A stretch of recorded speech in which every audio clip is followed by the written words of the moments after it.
So you want to know some tips when opening your own bake shop? Stay with me as we talk about it right now.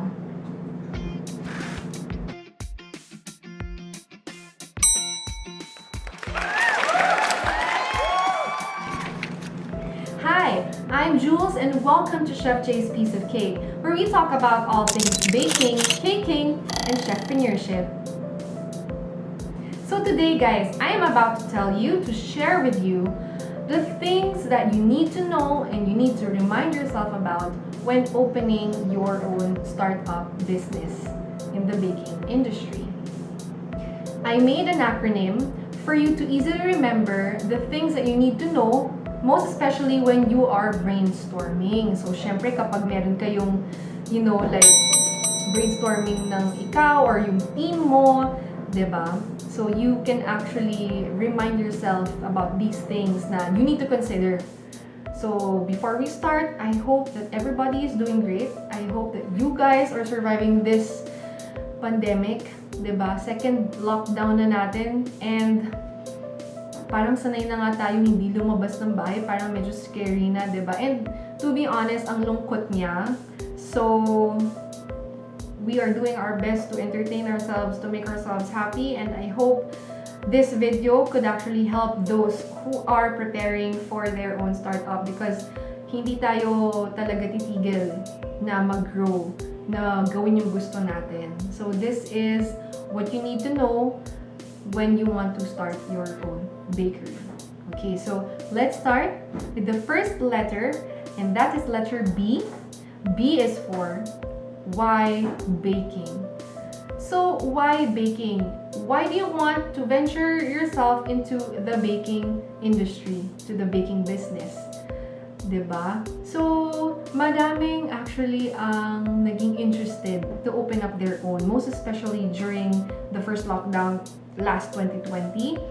Based from a Google article that I read, nag-jump talaga ang baking industry to about marami daw na parang 500,000 based from BTI ata yun na nag-register ng mga businesses nila na connected sa baking industry or maybe pati sa food.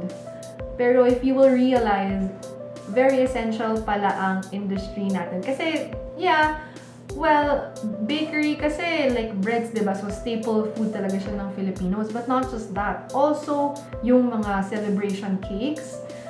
Since madami tayo na stuck sa houses natin and canceled lahat ng events natin.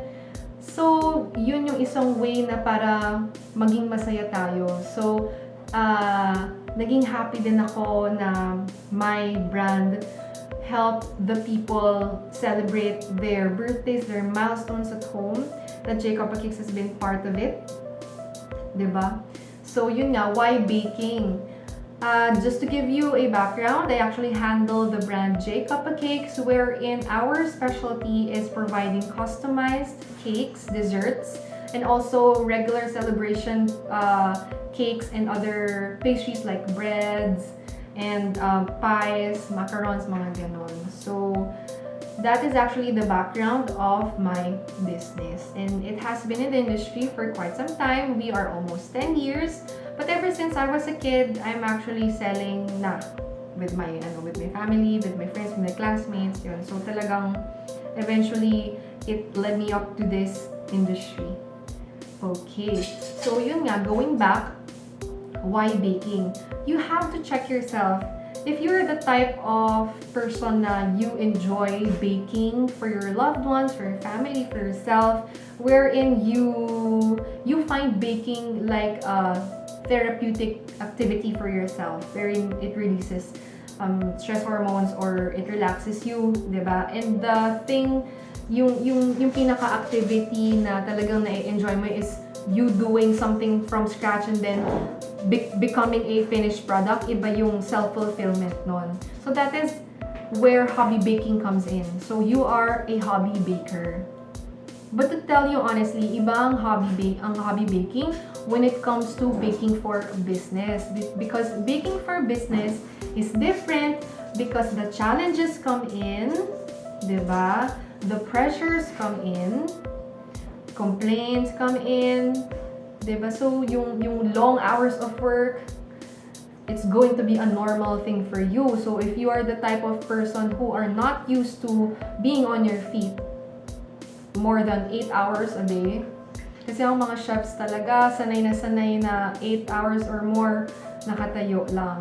Walang upo-upo yun. Kasi nga, it's kind of hassle then if you just sit down and do, kapag nagbe-bake, hindi siya comfy. So talagang nakatayo ka. And if you're up for it, then it's for you. But if you are not the type of person na who loves malabor na work, then it's not for you. Most especially, kapag ikaw na nga yung nag-bake, tapos ikaw pa yung mag-handle ng business, ikaw pa yung magma-market, oh my gosh, ikaw pa yung magde-deliver. Kasi talagang nangyayari yun sa mga startup. I can remember a lot of things, parang the memories come rushing into me. Kaya ako natatawa kasi ang dami ko nang napagdaanan throughout the years ng experience ko with J-Papa Cakes. And I'm actually happy na I am able to share it with you now and to the next generation, diba? So at least they can help themselves when it comes to avoiding mistakes that I've made, diba? Yung mga experiences ko can actually help you. Okay, so yun nga, you have to check. Bakit mo gustong mag-bake? Anything naman na you are going into, be it relationship, diba? Pwede mo bang basta well, if you want it to last, you really need to check parang if you want to commit yourself to this kind of relationship, it's also like that in the business setting. Okay. So the next letter is A, and that is for allow yourself for constructive criticism. Constructive criticism, by the word criticism, diba, it's a negative thing. But the other word, which is constructive, which means parang you have to fix.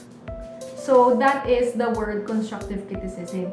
It helps you improve your brand, improve your product. It helps you develop better menu, diba? So you need to have that in order for you to gain more knowledge about what you are about to go into. So for example, if you want to bake, diba, to have a bakery, so trial and error yan. You have to check your baked item, patikim mo sa mga loved ones mo, sa family mo, and they can give you honest opinions and feedbacks that can help you improve your product. So yun, just make sure na you take down note everything. Kasi at least kapag nagre-review ka, para siyang studying talagang inaaral mo yan. Hindi siya yung normal na business na, well, dapat naman talaga pag nagbe-business ka, dapat seryoso ka. And with that, you have to jot down everything. Diba? So the next letter is K. And K is for keep your brand well and company visible. Which means that the branding word comes in. And branding nowadays is really important, guys. It's a marketing strategy din yan. And it's not just, for example, knowing yourself kung saan part ka, high-end ba yung brand mo, mid, or low-end.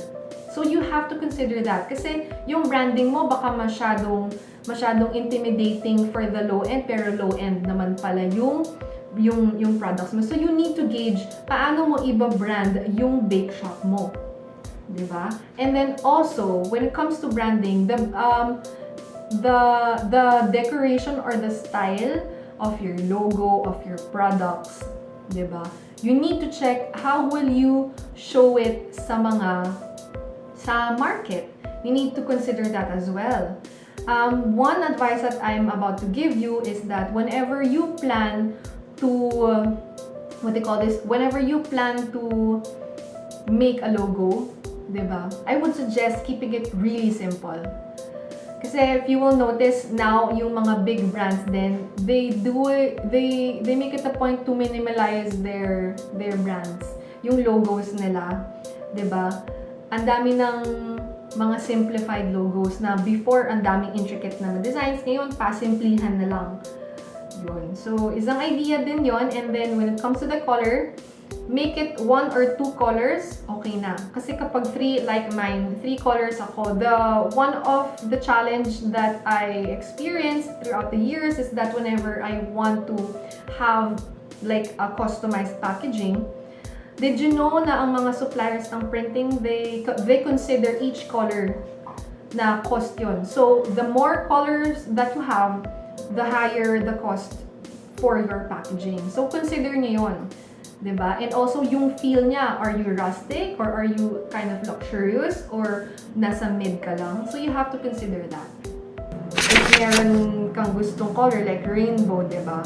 Mahihirapan ka to have it printed sa ano. If you want to consider having a customized packaging in the future, diba? I-consider nyo rin yung number of colors ng logo mo. Because there are actually ways of making an impact pa din, even if it's simple. Okay. So, another is, so we are already sa letter K. The next letter is I. I is for improve along the way. So, yun nga. So, nag-start ka, diba? You plan to start your company. And then, of course, day-by-day experience yan. As in, real time yan. Dun mo malalaman na pag nag-plan ka, pag hindi ka nag-plan, kapag mga biglaan, na mga ideas, na mga plans mo, kailangan talaga you jot it down. Okay? So, you have to improve along the way kasi lahat naman ng businesses, hindi sila perfect sa start.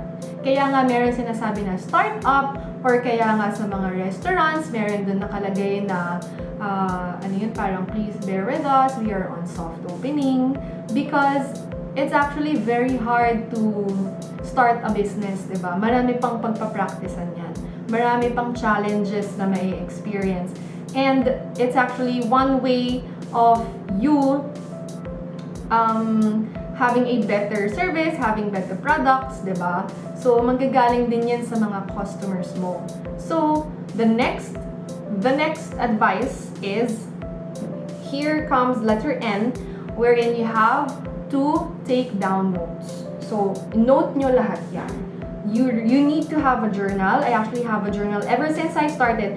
Hindi lang 2012, pero kasi I've been selling my baked goodies ever since 2007, 2008. So, recently, I actually checked my old notebooks, my old pictures, ganon. And very nostalgic siya. Ang dami kong nakitang memories, tas nakita ko yung mga notes ko pa noon, na yung mga una kong ginagawang baked item, na ngayon talagang nag-i-improve siya, nag-iiba, nagdagdag ako ng products, nagtanggal ako ng products na slow-moving, and then, syempre, chinek ko rin yung mga suppliers ko, yung mga ginagamit ko ingredients before, ngayon, mas fixed na talaga siya. So, in a way, yung journal ko helped me improve the business. Kasi at least, diba, mas maganda talaga kapag nag-take note. Hindi lang sa notebook. Well, I'm not sure. Ako kasi medyo old school. I really love doodling. I love taking down notes, whatever idea I have in mind. Every time I go out, I actually have a small notebook with me wherein I just jot down. And then if I don't have the chance to jot it down, I have my cell phone with me wherein yung notes ko, sobrang puno. Kasi, alam mo yung kapag sobrang nagkaroon ka ng idea, parang hindi mo ma-contain yung self mo, but to actually type it. So, and then afterwards, once I have the time, I already put it there. And you should also put the date, because at least malalaman mo kung ano yung trend ng mga ideas mo. Like, ito, nakita mo na itong year na to, ito yung trend, ito yung naaral mo, diba? Kasi as you look back, makikita mo kung paano ka nag-i-improve. Okay. So, the last letter that I am going to share with you is, of course, letter G. And G is for grabbing every opportunity. So, grabbing every opportunity has its limitations, most especially sa mga bake shop. When I started, I really love not just cupcakes, pero dun kasi kami nag-start. I really love yung art, diba? I mentioned earlier. So, I started getting customized orders. as far as I remember, my very first customized order was Cookie Monster na cupcake. So, very amateur pa ako noon, pero ang lakas ng loob ko kumuha ng order. And then, what I do is, I practice first. I make sure na mag-practice muna ako bago ako gumawa ng order. So, talagang may R&D siya, guys. Hindi joke ang baking, magastos siya. So, if you really want to start your own, you need to invest your time, your energy, your effort, diba? Yourself. It's actually a relationship as well that you have to maintain. Yung career side mo, it will be quite demanding. Kasi nga, siya parang nagde-develop ka ng sarili mong product, and then kapag small startup ka pa, ikaw talaga lahat yan. It means, ikaw ang nagbe-bake, pwedeng ikaw din yung naghuhugas kung wala kang kasama, diba? Pero ang lakas ng loob mo.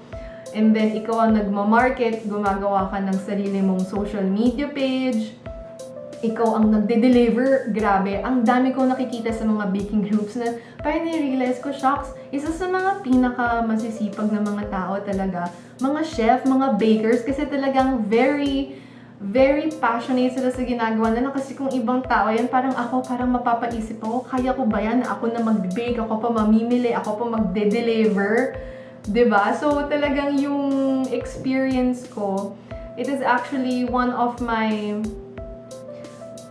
dream to eventually share, which is I am actually starting now, my experiences to the next generation and to the other hobby bakers who actually want to upgrade their baking career. Okay. So, yun. And grabbing every opportunity, you have to make your own social media page. You have to market your own brand, diba? And if you don't market your brand, if you are the type na gusto mo lang mag-bake, home baker ka, ayaw mo talaga ng full scale, it's up to you. Pero yun nga, when it comes to the like for example, in my situation, customized products ako. And I noticed na marami akong regular customers na every time they have a milestone that they want to celebrate, top of mind that talaga nila is their supplier, which is me, CJ Coppa Cake. So, parang in a way, naasahan nila ako. So, if you're the type of home baker na hindi ka talaga kumukuha ng regular orders, you might have a hard time trying to find sales din. Kasi, relationship din talaga ang bakery business, like in my case. Kasi, yun nga, every milestone, I have to be sure na I can cater to them. Diba? So, talagang energy siya. Kailangan mo talaga full effort ka and masipag ka. Kasi kung hindi ka masipag, hindi ka tatagal talaga sa food industry. Most especially sa baking. So, yun. So, grabbing every opportunity, yun nga. So, you have to make your social media channel. You push yourself to sell. You also have to study on how to market your brand well. Like, study about marketing strategies. There are a lot on YouTube. Yun, doon din lang din ako nagpa-find ng mga tips and mga information about marketing. Kasi very important yon. And also, pagdating sa grabbing every opportunity, there are a lot of customers then who want to order in bulk. So, if you are actually ready for that, you grab the opportunity. Pag kumukuha ka ng bulk orders, guys, it's very challenging, it's very demanding, pero yung fulfillment na mafe-feel mo afterwards na parang shocks, nagawa ko yun, 1,000 cupcakes, parang gano'n. So, careful planning din yun. So, when I say grabbing every opportunity, it's not just like you pushing yourself to your limit, diba? Kasi may limit tayo, lalo na kapag tayo lang talaga yung nasa business na nagsastart, diba?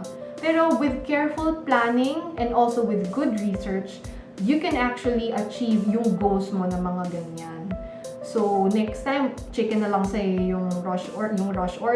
Rush orders, guys, I don't actually recommend it. It's hard, pero hindi mawawala yan sa industry ng mga bakeries. Kasi, in a way, yung mga, not just Filipinos, but I think a lot of people, parang hindi nila agad na pa-plan ahead. And of course, basic kasi sila. So, bigla. So, it's really up to you if you are the type of bake shop who wants to accept rush orders.